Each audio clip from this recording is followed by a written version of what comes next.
From 1985, Kid Creole and the Coconuts with Endicott. I'm Chris Cordani, and with me on Revenge of the 80s Radio is Kid Creole himself, August Darnell. August, talk about how you, Adriana Kagi, and Cody Mundi thought up and put together Kid Creole and the Coconuts. Yeah, it was a very, I should say, magical time for us, because we were all living in Manhattan, which was in those days the center of the universe in terms of musical inspiration and direction.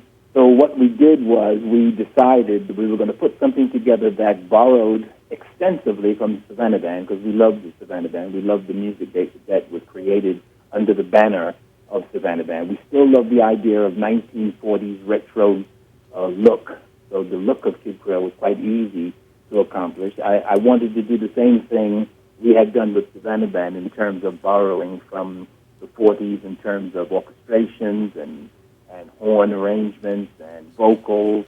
But I wanted to put a little more accent on the Caribbean, on some of the salsa music from the islands, and some of the reggae and soca from the islands. So in addition to the Savannah Band foundation, we heaped a lot of Caribbean music on top of it. And what we came out with was this tropical-flavored album. And at the beginning of Kid Creole and the Coconuts was basically some demos that I put together at Chapel Music, because I became a Chapel Music writer during this period. And I was allowed to go into the studio and cut demos. So I was cutting these demos, putting together songs that I was writing without Stoney. And these were my early songs as a music writer. And along comes this gentleman from overseas, from England, by the name of Michael Zilka, who heard those demos and decided that they would make a great album if we put them together, and that became Off the Coast with Me. But before we even went into a rehearsal hall, we had the concept of it being a big band with horns. Adriana said, let's have some backing singers, and she came up with the idea of them being called the Coconuts, and that they should all look alike, like sisters.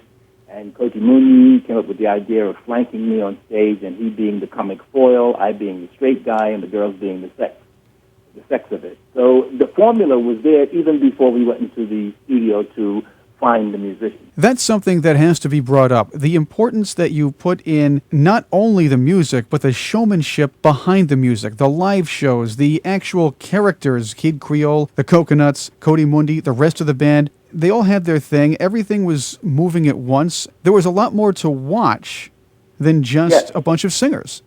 Yeah, absolutely. This was intentional. And I think it has a lot to do with our upbringing, because we knew immediately, even with Savannah Band didn't tour as much as Kid Creole was destined to tour. But even with Savannah Band, it was very theatrical because it was a big band. But Corey Day was the centerpiece of the Savannah Band. But with my band, we decided it would be more or less a four-ring circus with Cody Mundi, myself, the horns, the rhythm section. And so we decided at an early stage that this was going to be a very theatrical endeavor. When people came to see the show, we wanted to entertain them in the old school sense of entertainment.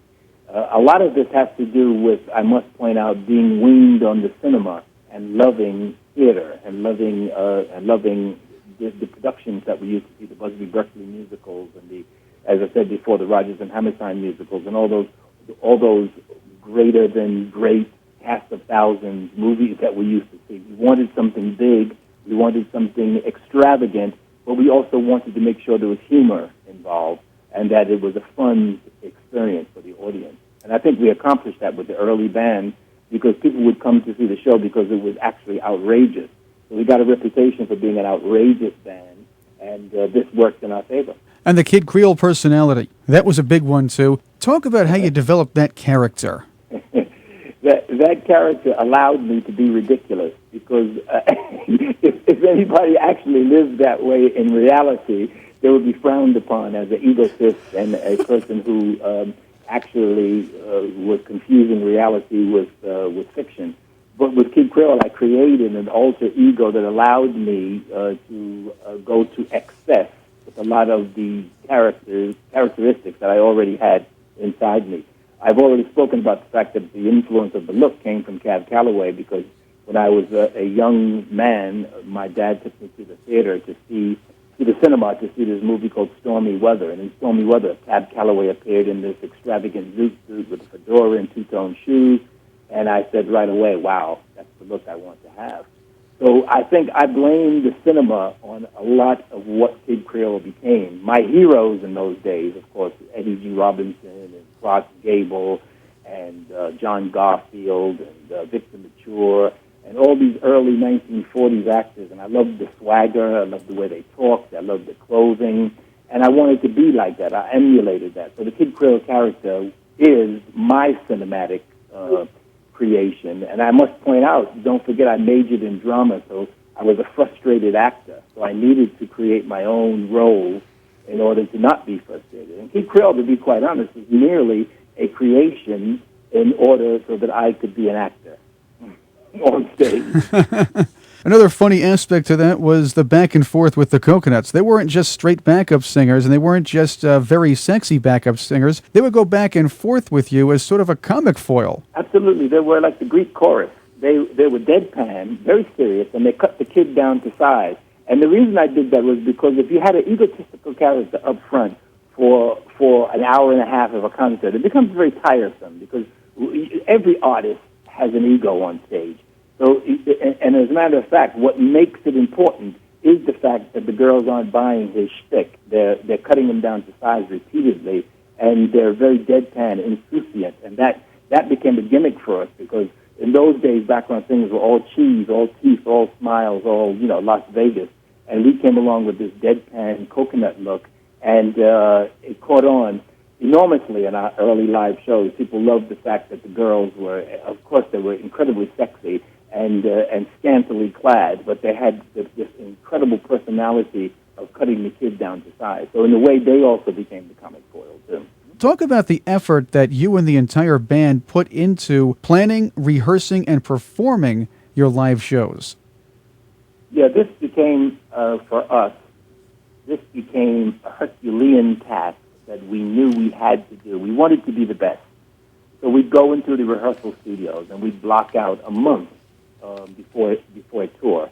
And in that month, we were very, very disciplined and very succinct about what we wanted that band to accomplish.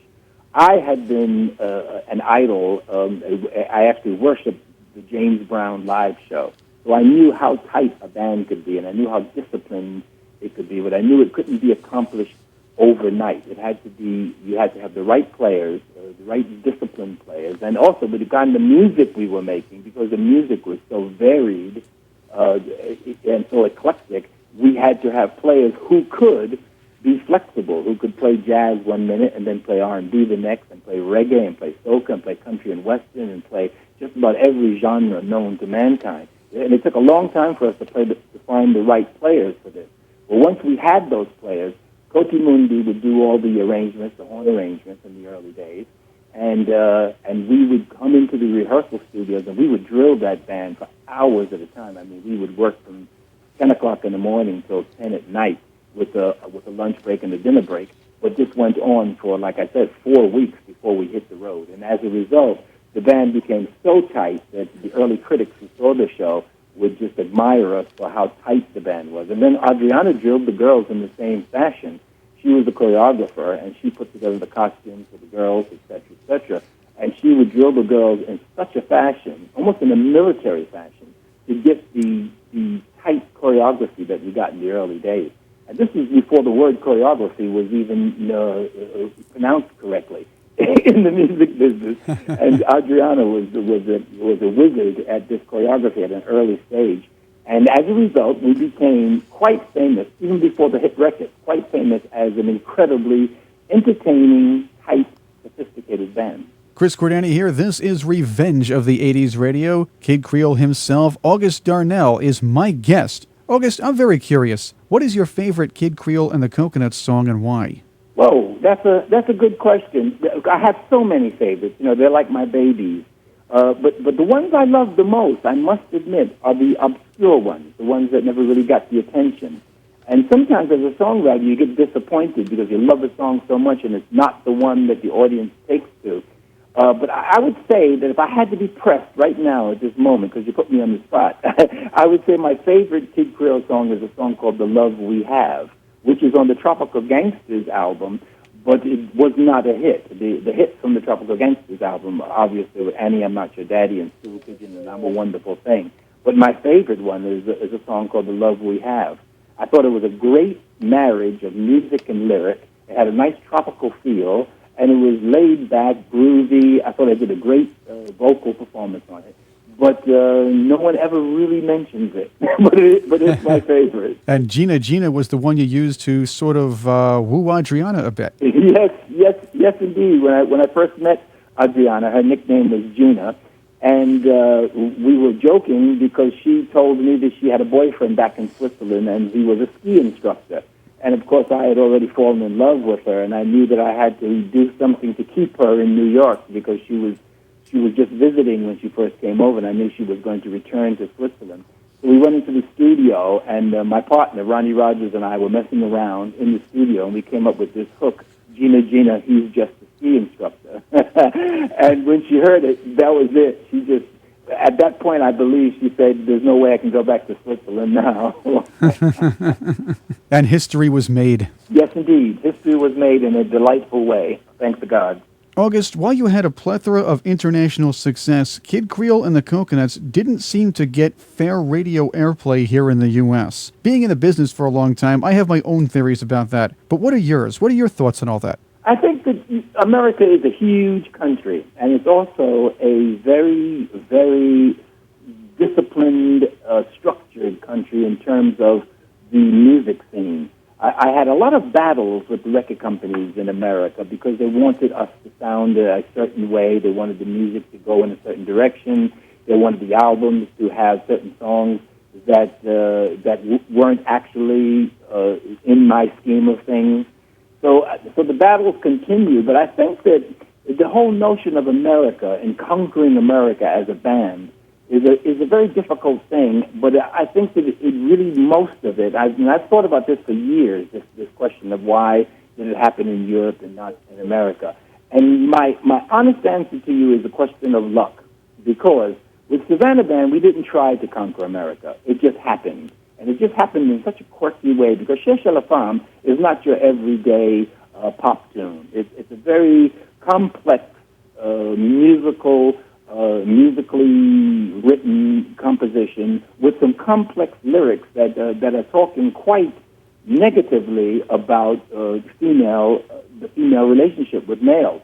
So I don't think it had set a formula that was going to be easy for the Americans to understand. For some reason, it became a huge success, and so did the first Savannah Band album. I think a lot of that had to do with luck, but it also had a lot to do with the timing of the period, because there was a whole disco thing going on, and for some reason, the disco denizens, the people who love to frequent discos, loved Savannah Band. But if you listen to that record today, you will see that it is not a disco record, not in the way some of the other disco hits were. So the whole element of luck comes into play. For some reason, when we went to Europe, Kid Creole and the Coconuts were accepted as legendary heroes coming from America, playing this tropical music, this dance music with a theatrical presentation, dressed to the nines and these 1940s looks with these beautiful women. It was regarded almost as a present from America for this band to come over there in that way. Whereas the Americans are a bit jaded when it comes to that kind of presentation. Let's face it, America is the land of Las Vegas and the land of Broadway and the land of Hollywood. And it takes a lot more, in my opinion, to impress the American market than it does the European market, especially back in the 70s and 80s, I would say. Now that's different because the dynamic has changed due to the whole fact that the Internet and the World Wide Web has made the world smaller. But in those days, we were looked upon as a breath of fresh air coming to Europe. We were different, let me put it that way. In America, it's a huge country, and the fact that we were playing this eclectic music, which could not be labeled, worked against us in America, but worked for us in Europe. The Americans are very fond of putting a label on something, and then they can understand it. And I have found the Kid Creole records in record stores when they still existed in America. You would find them in the strangest categories. I found some in third world music. I found some in reggae. I found some in pop. I found some in jazz.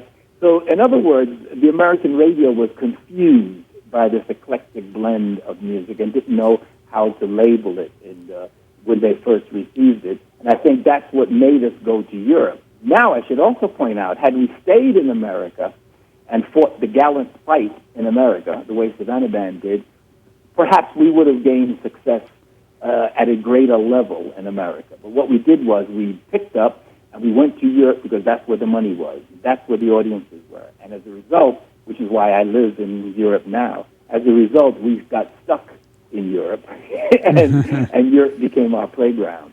But I think everything happens for a reason, but I really do point out the fact that so much of it is random. So much of it has to do with sheer luck. Chris Cordani here. With me is August Darnell, better known as Kid Creole. Straight ahead, we'll talk about his new album, I Wake Up Screaming, and discuss some of his other projects on Revenge of the 80s Radio.